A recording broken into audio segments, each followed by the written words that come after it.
Hi guys, welcome to study house. तो अभी recently जो यूएसए का जस्टिस डिपार्टमेंट है उसके द्वारा गूगल पर एक एंटी ट्रस्ट का केस या लॉ सूट फाइल किया गया है। तो ये एंटी ट्रस्ट केस क्या होते हैं या फिर जो ये यूएसए का जस्टिस डिपार्टमेंट है इसका क्या कहना है, उसके अगेंस्ट में जो गूगल है उसका क्या डिफेंस है, इन सब चीज़ों के बारे में पूरा डिटेल में हम एनालिसिस करेंगे। और उसके साथ साथ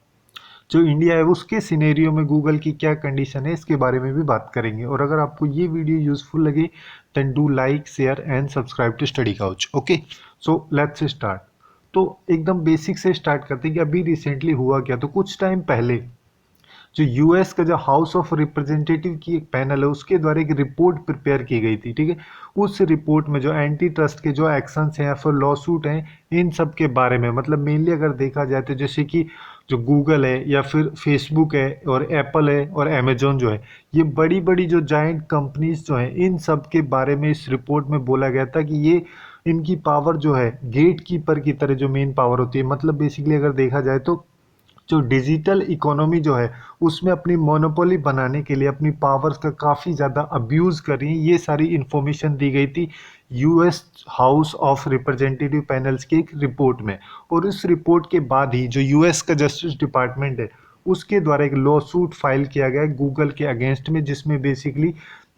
यहाँ पे ये बोला जा रहा है कि जैसे जो भी इंटरनेट पर सर्चेस जो होती हैं उन सब में गूगल के द्वारा खुद को डोमिनेंट रखा जाता है और ये एक इलीगल तरीके से उसकी पावर जो है उसका अब्यूज़ यहाँ पे किया जा रहा है, जिससे कि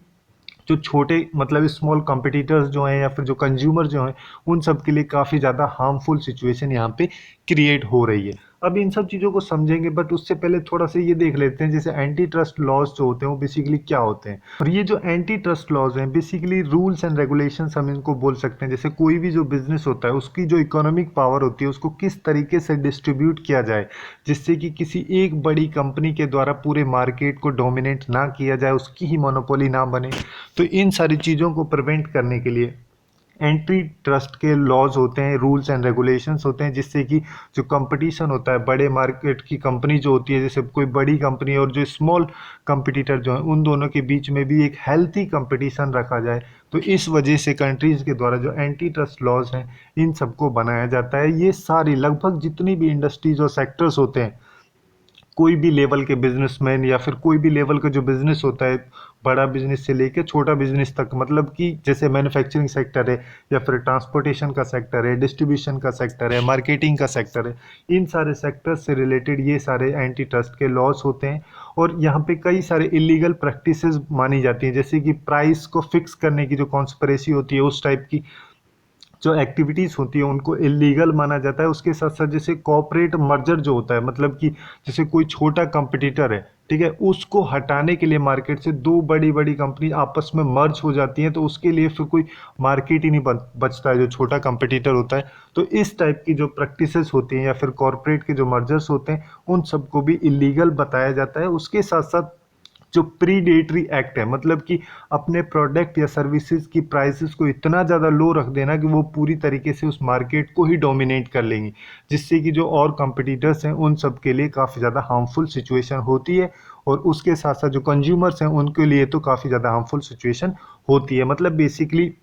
जो मोनोपोली होती है किसी भी बिजनेस की मोनोपोली को रोकने के लिए इसको यहाँ पे जो एंटी ट्रस्ट लॉज हैं इन सब में इलीगल बताया जाता है। और इन सब चीज़ों को देखते हुए ही जो यूएसए का जस्टिस डिपार्टमेंट है या यूएसए गवर्नमेंट जो है उसके द्वारा गूगल के अगेंस्ट में एक केस फाइल किया गया है, जिसमें यहाँ पे गूगल को जो यूएसए गवर्नमेंट का स्टैंड है वो बेसिकली ये है कि उनके द्वारा ये बोला जाता है गूगल जो है उसके द्वारा जो भी उसके सर्च होते हैं, मार्केट के लिए रिसर्च होता है या फिर सर्च की एडवर्टाइजिंग जो होती है, मतलब डिजिटल मार्केट से रिलेटेड यहाँ पे हम बात कर रहे हैं, तो उस सब चीज़ों को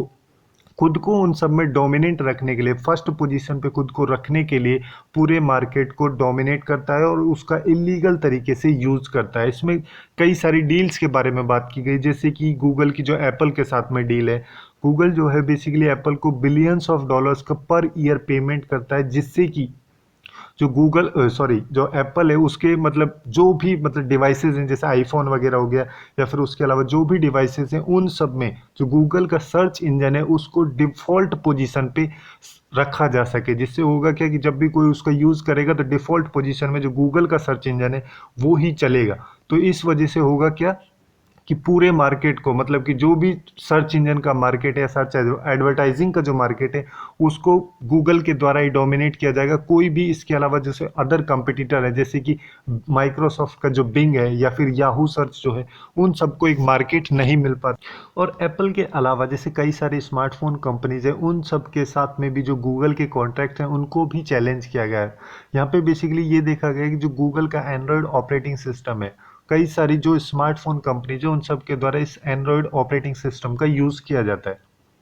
तो उससे होता ये है कि ये जो एंड्रॉयड ऑपरेटिंग सिस्टम है, इसके लिए रिक्वायरमेंट होती है कि जो गूगल का सर्च इंजन है उसको डिफ़ॉल्ट में फ़ोन में इंस्टॉल किया जाता है, जिससे जो सर्च इंजन का जो मार्केट होता है पूरा, वो बेसिकली गूगल के पास में ही चला जाता है। बाकी जो कंपिटिटर्स हैं उन सबको कोई मार्केट नहीं मिल पाता है। उसके साथ साथ जैसे कोई भी चीज़ को सर्च करने की जो क्वालिटी है उसमें भी काफ़ी ज़्यादा रिडक्शन आता है। उसके अलावा जो प्राइवेसी उससे रिलेटेड भी काफ़ी ज़्यादा कंसर्न्स इसमें बताई गई। यहाँ पे बेसिकली जो गूगल का बिहेवियर होता है, जैसे ओवरऑल जो मार्केट होता है डिजिटल एडवर्टाइजिंग का या फिर डिजिटल मार्केट जो होता है, उसको एक्वायर करने के लिए, मतलब कि जैसे जो भी हमारे सर्चेस होते हैं या फिर वेब डिस्प्ले जो होते हैं या फिर वीडियो के जो एड्स होते हैं, इस टाइप की जो भी एडवर्टाइजिंग होती है, उस पूरे मार्केट को गूगल के द्वारा ही एक्वायर किया जाता है। अगर यहाँ पे हम उसके प्रॉफिट के बेसिस पे देखें, तो जो ऑनलाइन एडवर्टाइजिंग जो है उसका काफ़ी बड़ा सोर्स रहा है अल्फ़ाबेट, जो कि गूगल की पेरेंट कंपनी है। उसका एनुअल प्रॉफिट में लास्ट ईयर का जो प्रॉफिट है वो $34 बिलियन का प्रॉफिट था, ऑनलाइन एडवर्टाइजिंग की हेल्प से ही। और ज़्यादातर जो गूगल की सर्विसेज है वो फ्री प्रोवाइड कराई जाती है उनके कंज्यूमर्स को, और कंज्यूमर्स को जब ये फ्री प्रोवाइड कराई जाती है तो उसके एक्सचेंज में जो कंज्यूमर की पर्सनल इन्फॉर्मेशन होती है उसको गूगल के द्वारा एक्वायर किया जाता है। तो वो जो पर्सनल इन्फॉर्मेशन होती है उसकी हेल्प से गूगल ये डिसाइड करता है किस पर्सन को किस टाइप के एड्स दिखाने, जिससे कि उनकी एड्स की सेल हो सके और उनकी अर्निंग हो सके, काफ़ी ज़्यादा अर्निंग जो बेसिकली ऑनलाइन एडवर्टाइजिंग से गूगल के द्वारा की जाती है। तो ये सारे एक्वाजिशन जो है वो यूएसए गवर्नमेंट के द्वारा यहाँ पे बोला गया है, इन सब की हेल्प से ही, कि जो गूगल है उसके द्वारा उसका जो डोमिनेंट बिहेवियर है उसको बढ़ाने के लिए या फिर डोमिनेंट रखने के लिए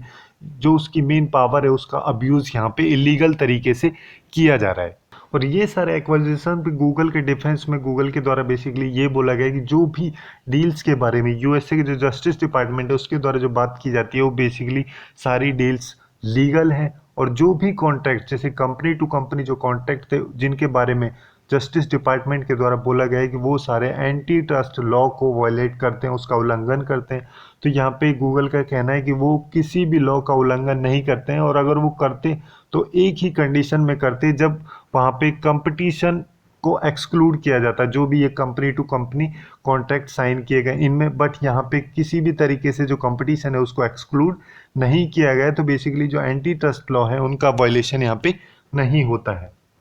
और उसके अलावा जैसे सर्च इंजन जो है जिसके की डोमिनेंट के बारे में यूएसए के जस्टिस डिपार्टमेंट के द्वारा बात की गई, तो उसके रिस्पॉन्स में गूगल के द्वारा यहाँ पे ये बोला जाता है कि जो यूज़र है, जो कंज्यूमर है, वो फ्रीली किसी भी दूसरे सर्च इंजन को स्विच कर सकता है। जैसे माइक्रोसॉफ्ट वाला जो बिंग है, उसके अलावा याहू सर्च इंजन है, तो किसी भी टाइम जब वो चाहे किसी दूसरे सर्च इंजन पे जा सकता है। और गूगल का जो सर्च इंजन की सर्विसेज जो है वो मार्केट का लीडर इस वजह से है कि जो कंज्यूमर है उसके द्वारा उसको प्रेफर किया जाता है, ना किसी और वजह से।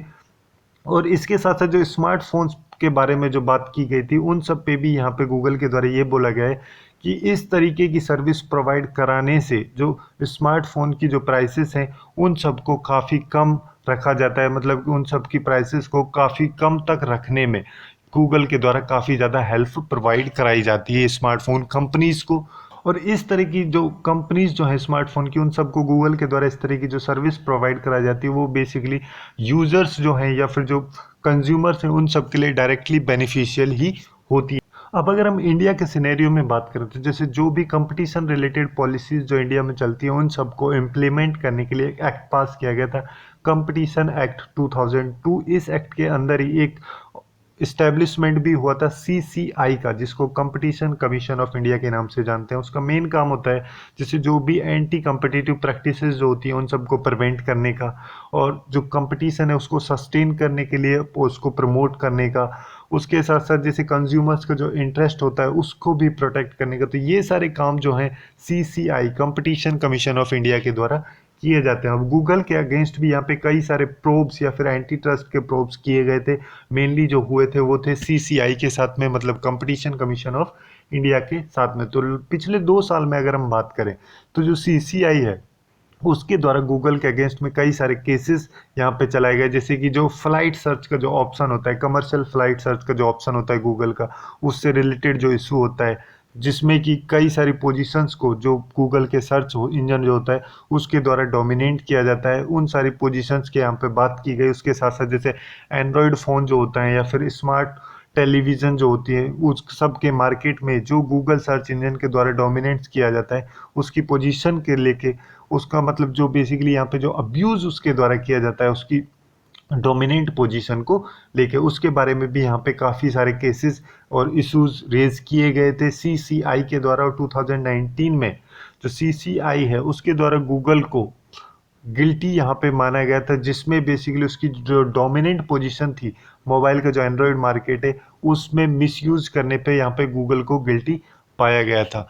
और अभी रिसेंटली जो गूगल है उसको भी सीसीआई के द्वारा अक्यूज यहाँ पे किया गया था। जैसे गूगल का जो प्ले स्टोर है वहाँ पे जो ऐप्स होते हैं उन सब पे गूगल के द्वारा काफ़ी ज़्यादा हाई और अनफेयर कमीशन की जो मैकेनिज्म चलाई जाती है उसके अगेंस्ट में यहाँ पे सीसीआई के द्वारा ये इशू अभी रिसेंटली रेज किया गया था। ओके, तो यही थी कुछ इंपॉर्टेंट इन्फॉर्मेशन गूगल, सीसीआई और यूएससी के द्वारा अभी रिसेंटली जो लॉ सूट लगाए अगेंस्ट में लगाए गए गूगल के, उसके बारे में। सो आज के लिए बस इतना ही। Hopefully you guys find it useful, and if you find it useful then do like, share and subscribe to study Couch. Thanks for watching and have a good day.